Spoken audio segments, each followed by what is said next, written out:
Hello everyone, this is Sadiq Tarkhan, your mathematics tutor. I hope you will be fine and welcome to my YouTube channel Sadiq Institute. आज मैं आपको class 10 के NCERT book से chapter number 4 द्विघात समीकरण जिसे English में quadratic equation भी कहते हैं, जो प्रश्नावली 4.4 और एक्सरसाइज जिसको इंग्लिश में 4.4 भी कहते हैं, जिसका क्वेश्चन नंबर आपका दिया हुआ है 2। क्वेश्चन नंबर ये 2 दिया हुआ है। क्वेश्चन नंबर 2 में क्या दिया हुआ है? निम्न प्रत्येक द्विघात समीकरण में k का ऐसा मान ज्ञात कीजिए कि उसके दो बराबर मूल हो। यह आपका दिया हुआ क्वेश्चन है। और 1 में क्या द्विघात समीकरण दिया हुआ है? 2x² + kx + 3 = 0 और दूसरा दिया हुआ kx x - 2 + 6 = 0 दिया हुआ है। तो आपको क्या फाइंड करना है? प्रत्येक द्विघात समीकरण में क्या ऐसा मान ज्ञात करना है कि आपको क्या उसके दो क्या हो? बराबर मूल हो। दो बराबर मूल है तो उसको k का मान आपको ज्ञात करना है। तो k का मान ज्ञात करने के लिए क्या करना पड़ेगा आपको? तो सबसे पहले मैं आपको फाइंड आउट करके बताता हूं किस तरह से क्वेश्चन 2 को हम लोग सॉल्व करेंगे। क्वेश्चन 2 देखिए, क्वेश्चन नंबर बुक में भी आपको दिया हुआ है, वो आप देख सकते हैं। बुक में आपको एक्सरसाइज में बता देता हूं। ये आपका दिया हुआ है यहां द्विघात समीकरण का एक्सरसाइज क्या दिया है? देखिए यहां पर एक्सरसाइज 4.4 का क्वेश्चन नंबर 2 जो पेज नंबर 100 में दिया हुआ है, 100 में दिया हुआ है। 2 क्वेश्चन नंबर को मैं आपको सोल्व करके बताता हूं। क्वेश्चन नंबर 2 क्या है? 2 का हम लोग 1 सोल्व करेंगे। कितने नंबर? 2 का 1 नंबर। 1 को सोल्व करके मैं बता रहा हूं। आप इसे क्या कीजिएगा, आप अपने टेक्स्ट बुक पर भी देख सकते हैं। क्वेश्चन नंबर 2 में क्या क्वेश्चन दिया हुआ है और क्या आपका द्विघात समीकरण है, वो आपको क्या कर लीजिएगा, दोनों को मिला लीजिएगा। दोनों क्वेश्चन क्या है? सेम है। आपका लिखा हुआ बोर्ड पर और आपका टेक्स्ट बुक में जो क्वेश्चन है वो सेम है। इससे पहले मैंने क्वेश्चन नंबर 1 को आपको सोल्व करके बताया था। आपको प्रीवियस क्लास का, अगर इसका क्वेश्चन का सॉल्यूशन देखना है तो प्रीवियस क्लास का वीडियो अपलोड है, वहां जाके आप क्वेश्चन नंबर 1 का सॉल्यूशन देख सकते हैं, हल देख सकते हैं और समझ सकते हैं कि किस तरीके से 1 नंबर क्वेश्चन को सोल्व किया गया था। लेकिन आज मैं आपको क्वेश्चन नंबर 2 सोल्व करके बता रहा हूं।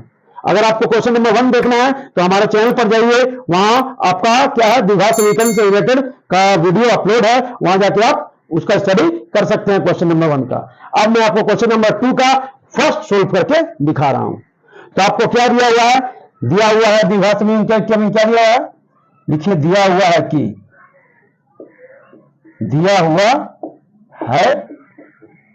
क्या दिया हुआ है आपका द्विघात समीकरण? 2x² + kx प्लस क्या है 3 = क्या है 0। यहां से क्या आपको k का फाइंड करना है। जहां क्या है ऐसा मान ज्ञात कीजिए कि मूल बराबर हो। मूल क्या है? बराबर। मूल अगर बराबर मतलब d का मान क्या होगा? 0 के बराबर। d का मान क्या होगा? 0 होगा। और मतलब मूल बराबर तभी होता है जब d का मान क्या होता है? 0 होता है। मैंने पहले ही बताया था कि अगर ये इक्वेशन दिया रहता है x² dx + c, ये एक मान लीजिए क्या द्विघात समीकरण, मैं इसलिए बता रहा हूं आपको थोड़ा सा क्लियर करने के लिए।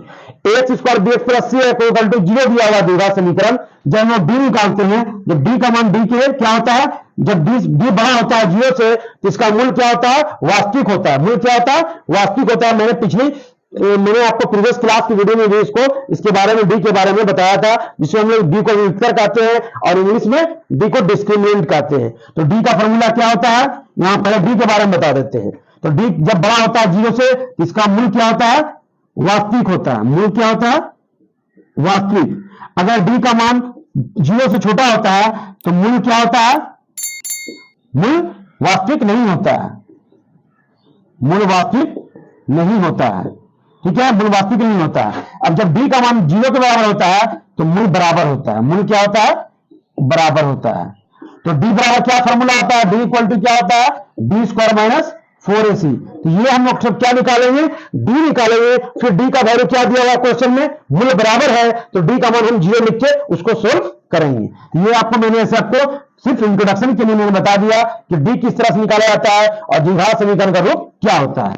तो ये आपको क्लियर कर दिया। अब मैं आपको क्वेश्चन सोल्व करके बता रहा हूं। यहां से आप ध्यान से देखिए, क्वेश्चन नंबर 1 स्टार्ट है। अब यहां से हम लोग a निकालेंगे। क्या निकालेंगे? a का वैल्यू क्या दिया हुआ है? ए का वैल्यू क्या दिया हुआ है, द्विघात समीकरण में ए का वैल्यू क्या होता है 2, बी का वैल्यू क्या दिया हुआ है, तो लिखिए के, और तथा लिखिएगा सी का वैल्यू क्या दिया हुआ है, तो सी का वैल्यू क्या दिया हुआ है 3। तो आपको क्या निकालना है, डी निकालना है, तो डी इक्वल टू क्या हो जाएगा, तब ध्यान लिखना है। अब क्या हो जाएगा, डी इक्वल टू क्या लिखा जाता है, डी इक्वल टू हम फाइंड करेंगे, डी इक्वल टू फॉर्मूला होता है बी स्क्वायर माइनस 4ac। तो ए बी सी हम लोग कहां से निकाला, फॉर्मूला यहां दिया गया इक्वेशन से। ये इक्वेशन किस तरह से होता है, दिया गया द्विघात समीकरण a x square b x plus c equal to 0 होता है। तो ए की जगह पर क्या है 2, बी की जगह पर क्या है आपका के, और सी की जगह पर क्या है 3। ये द्विघात समीकरण के फॉर्मूले पर ही मैंने आपको बताया है।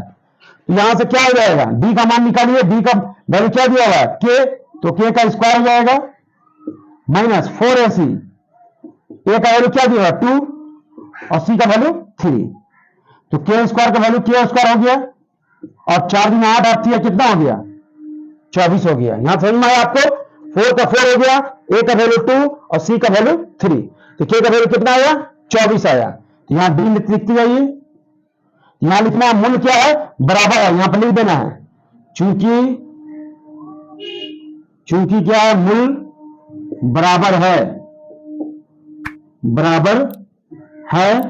तब क्या हो जाएगा, डी इक्वल टू क्या हो जाएगा, मूल बराबर है तो डी इक्वल टू क्या होता है 0 होता है। तब हम लोग क्या हो जाएगा, यहां पर लिखना है, यहां तक आपको क्लियर हो गया, यहां तक आप समझ चुके, यहां लिखना है तब डी इक्वल टू क्या लिखेंगे, डी का वैल्यू क्या हो जाएगा 0 इक्वल टू क्या हो जाएगा के का वैल्यू के स्क्वायर माइनस 24। यहां लिख देना चूंकि करके, डी का मान क्या है 0 है, क्योंकि मूल बराबर है। तो यहां से के निकालेंगे हम लोग, यहां तक तो आप क्लियर हो गए, इसे आप नोट कर लीजिए,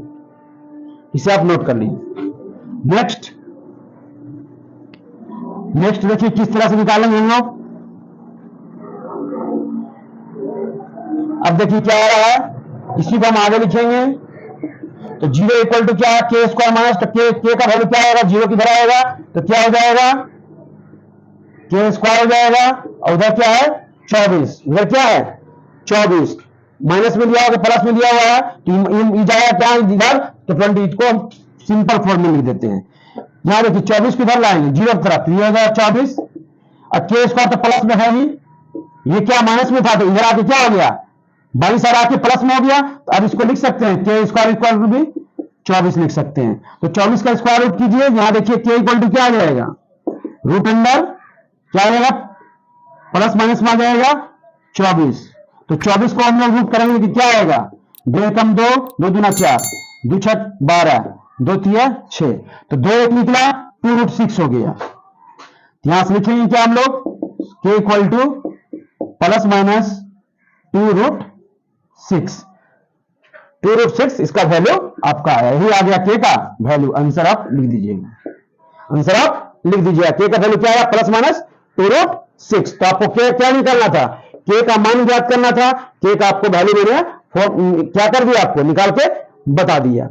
इस तरह से आप क्वेश्चन नंबर आप देखिए क्या, आप सेकंड देखिए, सेकंड नंबर को किस तरह से हम लोग सोल्व करेंगे, सेकंड नंबर को किस तरह से सोल्व करके बताएंगे। अब आप ध्यान दीजिए, के का मान निकालेंगे दिए गए सेकंड इक्वेशन से।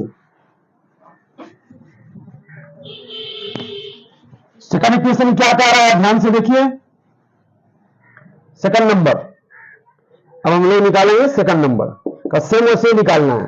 तो दिया गया इक्वेशन क्या है के, उसके बाद x माइनस 2 प्लस क्या है 6 इक्वल टू 0। तो इसको हम लिखेंगे, देखिए द्विघात समीकरण बनाएंगे, के एक्स स्क्वायर को x से गुणा करेंगे तो क्या हो जाएगा के एक्स स्क्वायर माइनस 2 को k से गुणा करेंगे माइनस 2kx, और क्या हो गया 6 इक्वल टू 0। अब ये द्विघात समीकरण में आ गया। तो यहां a का मान कितना है लिखिए, यहां a का मान आपका दिया हुआ k, उसके बाद क्या दिया हुआ b का मान क्या दिया हुआ है माइनस 2k, देखिए माइनस 2k, तथा c का मान 6 का मान क्या है 6। अब हमें क्या निकालना है, k निकालना है। तो यहां लिख देना चूंकि d इक्वल टू क्या है, मूल क्या है बराबर है, तो d का मान क्या होता है फॉर्मूला b स्क्वायर -4 है, सी इक्वल टू 0। तो बी का मान क्या निकालेंगे हम लोग किस तरह से? बी क्या दिया हुआ? -2k का स्क्वायर कर दिया और 4a, ए के जगह पर क्या है? के, और सी की जगह पर क्या है? 6 इक्वल टू 0। फिर लिखेंगे इसको, तो दो माइनस माइनस प्लस हो गया, 2 दूना क्या हो गया? 4, यानी 4k का स्क्वायर माइनस यहां क्या है? 6 चौके 24, 24 क्या हो गया? इक्वल टू क्या हो गया? 0। यहां तक आपको समझ में आया? अब देखिए नेक्स्ट हम क्या लिखेंगे यहां, देखिए इसको हम आगे लिख रहे हैं या फिर हम उसको आपको फिर से बता देते हैं। यहां तक तो आपको क्लियर हो गए। अब नेक्स्ट स्टेप हम क्या लिखेंगे यहां, इसको हम इरेज कर देते हैं, यहां का काम क्लियर है। नेक्स्ट स्टेप में देखिए क्या लिखेंगे हम लोग, यहां तक तो आपको समझ में आ चुका। अब देखिए नेक्स्ट क्या होगा, यहां 4k स्क्वायर है, ये देखिए -24 के है, जाएगा कहां? दाहिनी तरफ बराबर को उधर, तो माइनस से क्या हो जाएगा?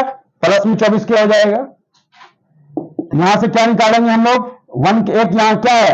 k से k कैंसिल हो जाएगा, 1k से 1k एक कैंसिल, तो 1k बचा, यहां 4k बचा, यहां क्या बचा? 24।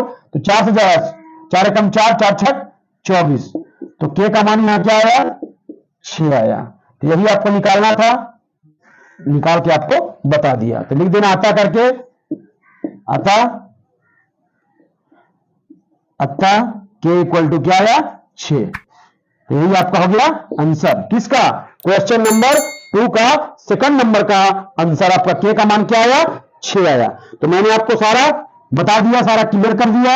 यहां तक आपको क्या बताया? आपको एक्सरसाइज यानी प्रश्न वाली 4.4 का क्वेश्चन नंबर 1 और 2 मैंने सोल्व करके आपको बताया, जिसमें k का मान निकालना था दिए गए समीकरण से। तो दिए गए समीकरण के बेसिस पर मैंने आपको k का मान 1 और 2 दोनों 1 और 2 दिए गए समीकरण का निकालकर मैंने k का मान दे दिया। अब आपको क्या करना है, नेक्स्ट हम बताएंगे क्या, नेक्स्ट क्लास में नेक्स्ट क्वेश्चन के बारे में हम डिस्कशन करेंगे, वहां हम जाकर उसको क्वेश्चन को सोल्व करेंगे। और उसके बाद क्वेश्चन नंबर आपको 1 आपको देखना है, तो आप मेरे चैनल पर जाकर क्वेश्चन नंबर 1 क्या है, उस 1 का क्या क्वेश्चन का आपका आंसर सॉल्यूशन जो है वो अपलोड है हमारे चैनल पर, वहां जाकर आप देख सकते हैं। अगर आपको हमारे पढ़ाने का तरीका अच्छा लगा तो आप मेरे चैनल को सब्सक्राइब कीजिए, शेयर कीजिए, लाइक कीजिए और अपना फीडबैक देने के लिए कमेंट कीजिए। Thank you, welcome.